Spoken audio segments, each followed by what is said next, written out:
Alex Jones' scumbaggery knows absolutely no limits. This guy is this guy is out of control, but he's not out of control because he's controlled opposition. For you, I'm not the kind of person that goes around thinking this person, that controlled opposition, or that doesn't really interest me. But absolutely, in the case of Alex Jones, he is. The purpose of Alex Jones is to take any genuine anger, to steer it off into some direction, and then bring it back to the neocons. The same happened in England with Russell Brand. Was to anyone who was waking up genuine anger, capture them, steer them back into Labour. In Ireland, we have a group called Right to Change. Exact same thing. They're supposed to be against the water charges. Now they're not even talking about the water charges. They've even changed their name, got the word water out of it. It means nothing. Get all the people and steer them back into Labour. That's the whole purpose of these these psyops, these controlled oppositions. Now, Alex Jones is particularly sinister because, in the run up to an important, well, they're all bullshit elections, but in the run up to a big election thing, he jumps on the alternative candidate, if you know what I mean, like the one that's like is scooping up the people who don't even know half the time why they're angry. Now, Ron Paul was the last one. Now, Ron Paul had absolutely no, desire or want or was even intending to be president of the United States. He was purely a bait and switch man.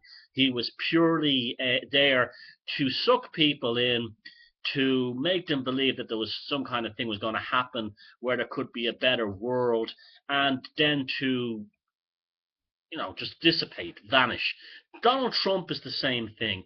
Donald Trump has absolutely no intention of ever becoming president of the United States. It's all a big joke. It's a big joke with a purpose. Now, the whole big joke really is that he's scooping up all the kind of right wing people or the Tea Party types again, and sending them off into the land of nothingness, and hopefully getting as many as possible back into the mainstream Republican neocon parties. Now, it's why would he want to be president? He's got like a very large business he has to run. He can't do that if he's president. Secondly, it doesn't feed his ego in the same way. The president of the United States is not really a glamorous job. It's kind of awful in many ways. All you have to do is look how badly they age when they go into the job and when they come out. Look at Obama. He looked like a young guy when he went in. Now he looks in pieces. It's just not a glamorous job, and he has no intention of that. That would distract from his ego is being fed by being Donald Trump, not being president of the United States. Being Donald Trump is actually more powerful in terms of ego and in terms of money, especially, than being president of the United States. So he's no interest. He's not even on the radar. And these people are saying, "Oh, we're really worried about Donald Trump." Now, what's the psyop here? I don't know. It depends on who runs for the Democratic Party. Most likely, now, it all means nothing in the end because there's no things left and right anyway. But it'll be Hillary Clinton. Now, Hillary Clinton has some serious nasty baggage.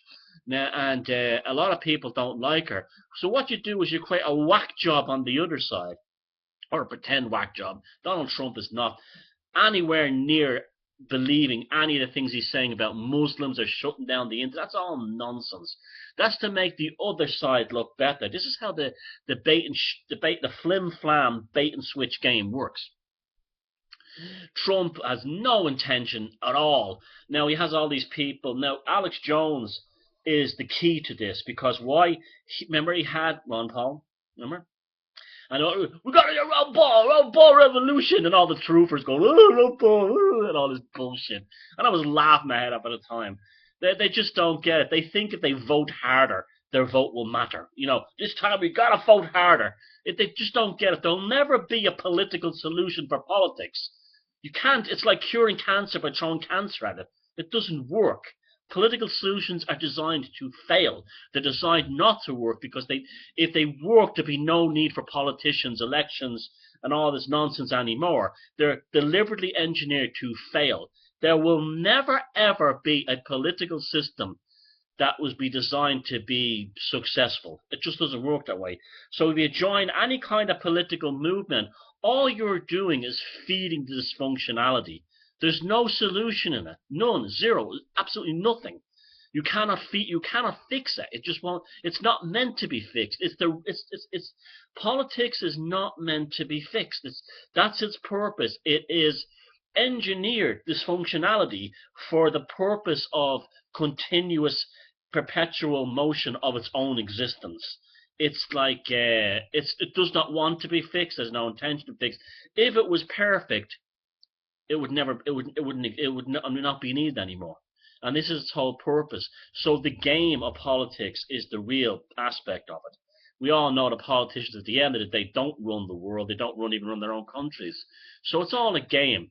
And Alex Jones is a very key ingredient. This is why he was wrapped up around Russell Brand. They're the same kind of flim-flam bait and switch men. And it's just amazed me that people still fall for it. How anyone who could call themselves awake could first vote to begin with, right? Vote, and then secondly, run for something like, get to put their hopes in something like Donald Trump.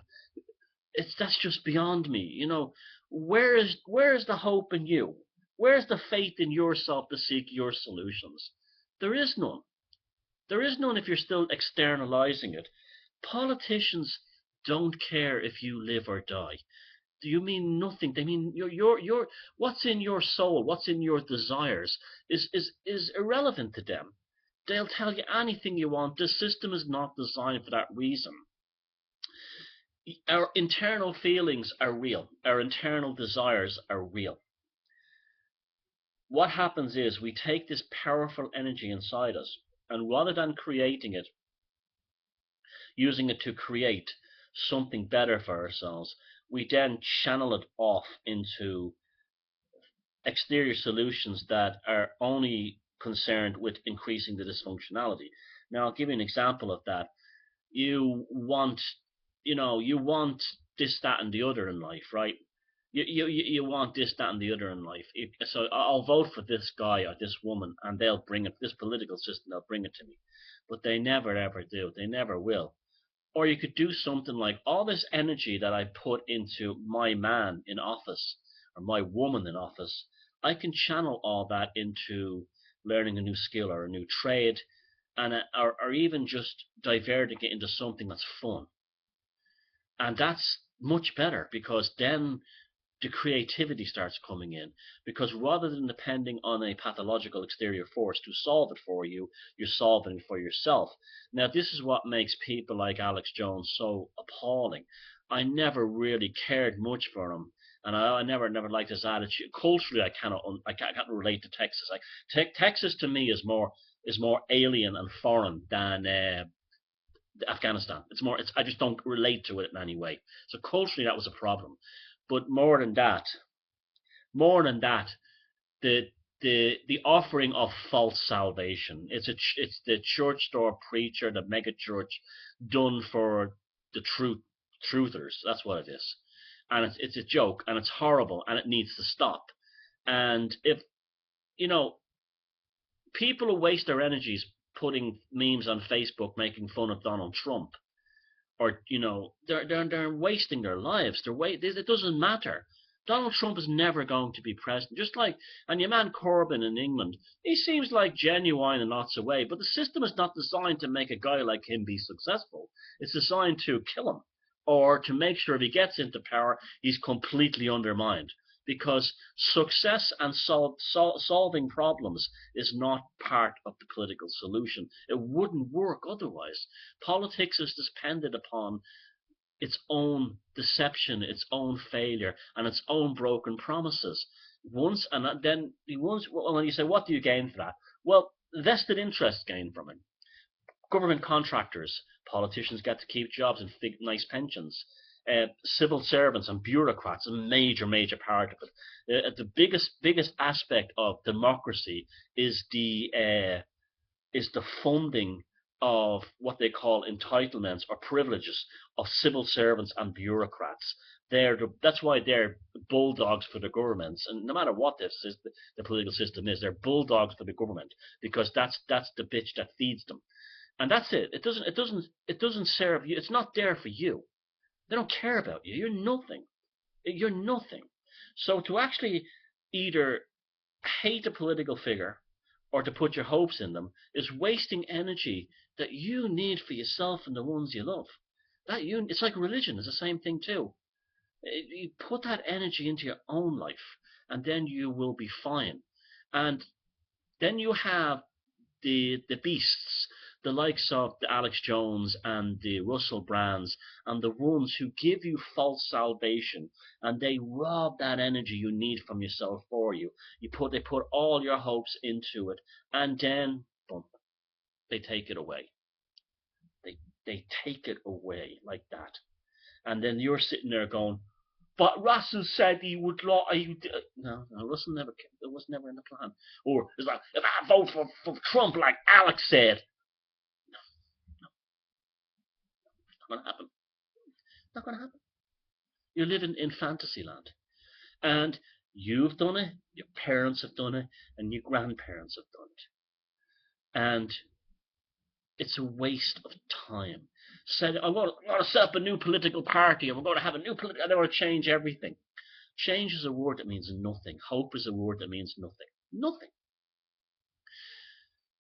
Let me tell you something. This is going to sound very, very controversial to you, but it's a lot. But the reason is it's frightening. A friend of mine recently pointed out that when you cross the border from Republic of Ireland to Northern Ireland, who are all the politicians' faces that you see on the election boards? The ones who are in power and want to come back, the ones who won the elections, they're all the former terrorists.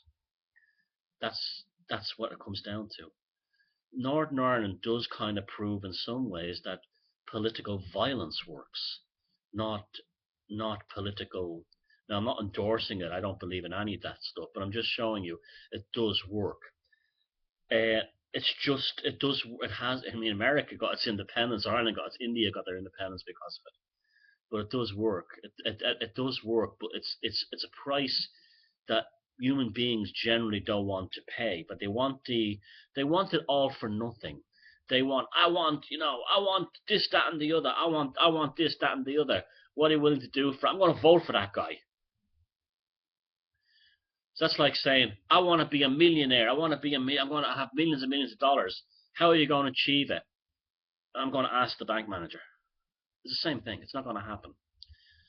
Now, I would be totally against any ideas of revolution, which I've always been, and I've always been against the idea of political violence, especially in this day and age. It would never work. It might have worked 100 years ago, but it won't work today. They even control that. My attitude would be autonomy. Just try and take care of yourself as much as, and forget it. Just forget about politics. No contact ever again. Politics doesn't exist. It doesn't exist. It's just something that my relationship with it. It's an amusing circus that I have absolutely no interest in, and I will never partake in. And you should be the same. You should say to yourself, instead of voting for my man or voting for my woman, I am my man. I am my woman.